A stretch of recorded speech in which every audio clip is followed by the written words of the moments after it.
Hi everyone, it's Tamsin from tamsinyoung.com. Never complain, never explain. How would you manage if you were challenged to a 21-day challenge of being complaint-free? 21 continuous days of being complaint-free. A little while ago, a mentor of mine, Craig DeSaucy, had a post on Facebook where he spoke about never complaining and never explaining. And it reminded me of a book that I had read a little while ago called A Complaint-Free World.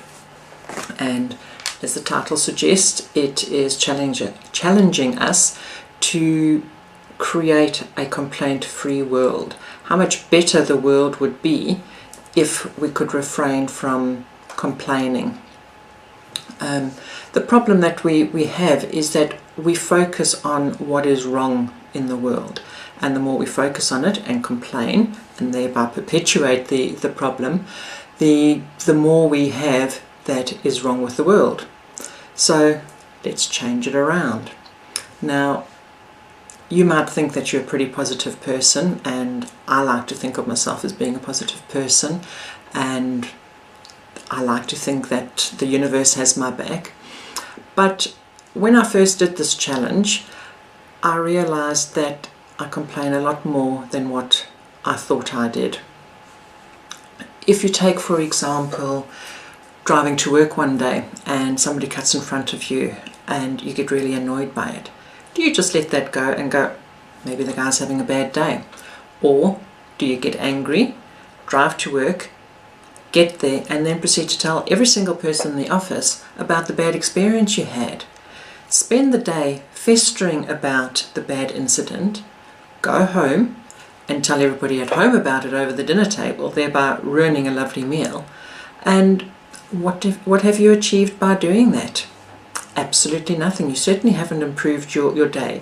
You're not sending out the kind of vibes that you would want to send out if you're wanting to bring good things to you. You're sending out the bad vibes.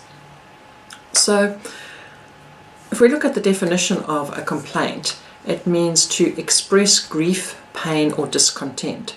So in his book, Will Bowen says you have to actually express the complaint. Thinking about it doesn't matter.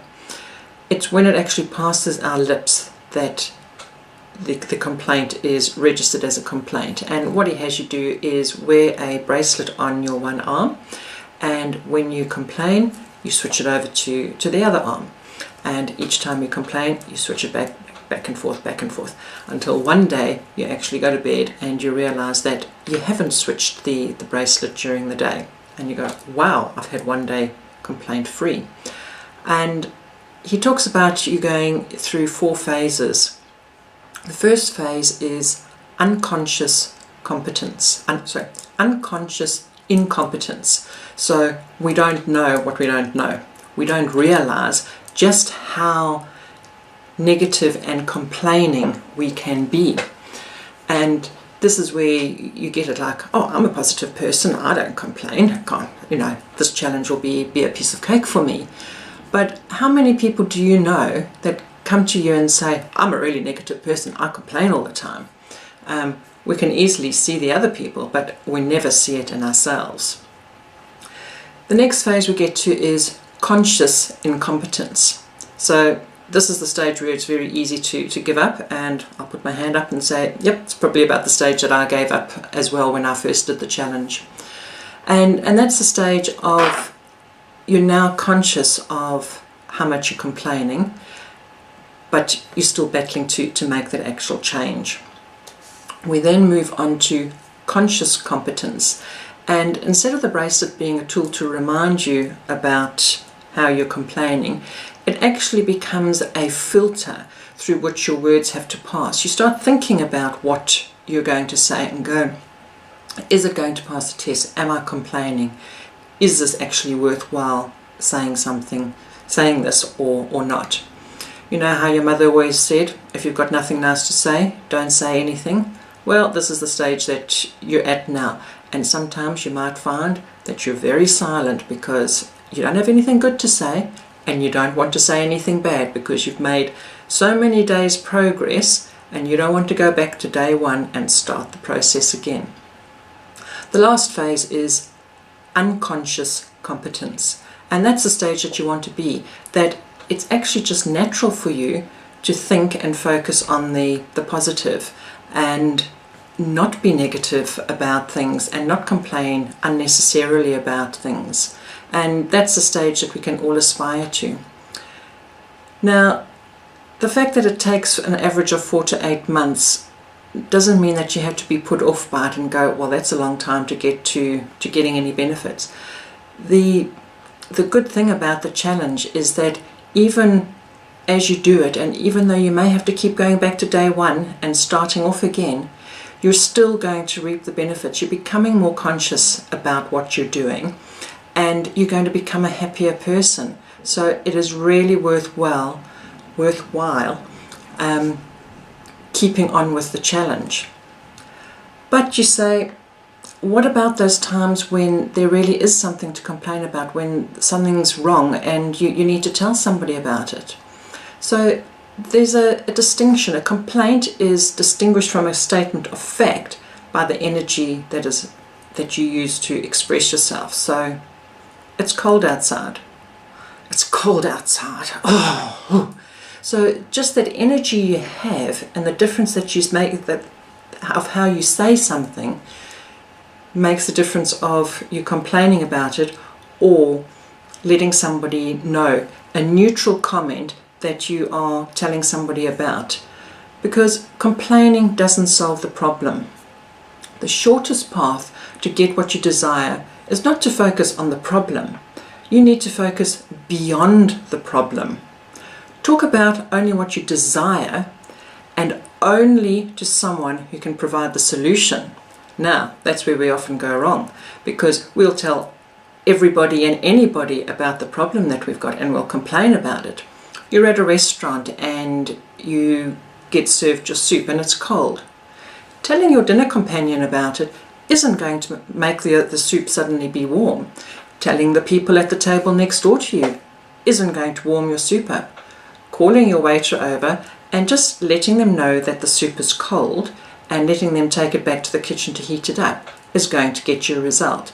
You don't have to be mean and nasty about it either. It's just a case of telling somebody about it and getting the desired result that you want.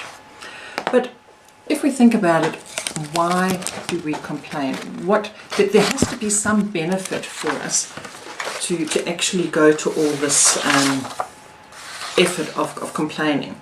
So in his book he talks about the gripe. G is get attention, R is to remove responsibility, the I is to inspire envy, the P is for power, and the E is to excuse performance. So get attention. We all have a desire to get acknowledged, and complaining often gives us that attention. If you think about kids, how often will a kid misbehave so that they can get attention, even if it means being smacked? They will misbehave just so that they can get that attention. That attention for them is better than nothing. R, remove responsibility. We seek to blame other people or circumstances to justify our own lack of effort. So we don't want to take the responsibility and say, hey, it's my fault, I'm sorry that didn't happen. We are going to blame something or somebody else for it not happening, and we're going to complain about that person or that thing. Inspire envy. We complain or we gossip about someone else as a means to show that we're not like that. We are much more superior than them. She's untidy, which means I'm a neat person.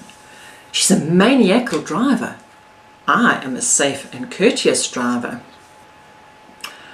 You're wanting others to appreciate you and see your good points. Power. Our complaints are often the currency with which we purchase power. One person covets a position of authority and complains about the other person to purchase other people's loyalty. You only have to look at election time and see the the dirt that gets thrown around about the other political party to see how this is used. How many politicians use the tactics of what they are going to do and why you should vote for them? More often than not, they talk about why you shouldn't vote for the other party. And the E, excuse for performance, for poor performance. In contrast to removing responsibility, which we spoke about earlier, this person, where the person is complaining to justify their inaction, here the person complains about the circumstances after the event to explain about their failure. And we all use those reasons. I know that I am guilty of all of these reasons for complaining. And awareness is our first key for making a difference. So I'm taking up the challenge again, and I sent my husband off today to go and buy me a bracelet to wear. And this is what he came back with. I didn't tell him why I was needing it, and I didn't give him any instructions. I just said I want a bracelet that's on elastic, that I can easily change it. And I told him just to trust his own intuition. And the meanings that I've put to what this is the blue is for the throat chakra, which is communication. So I want my communication to be good communication. And the white pearls, white to me just denotes purity, and so pure intentions with my communication. The pendant that's on it is the Tree of Life, which is about connection of all forms of creation and to the spiritual realm. So I'm wanting to connect all of creation together in a positive, inspiring way, and for us to be connected to the spiritual realm. So my challenge to you is, are you ready to take the 21-day complaint-free challenge and make a difference in your life and let that ripple out into the world?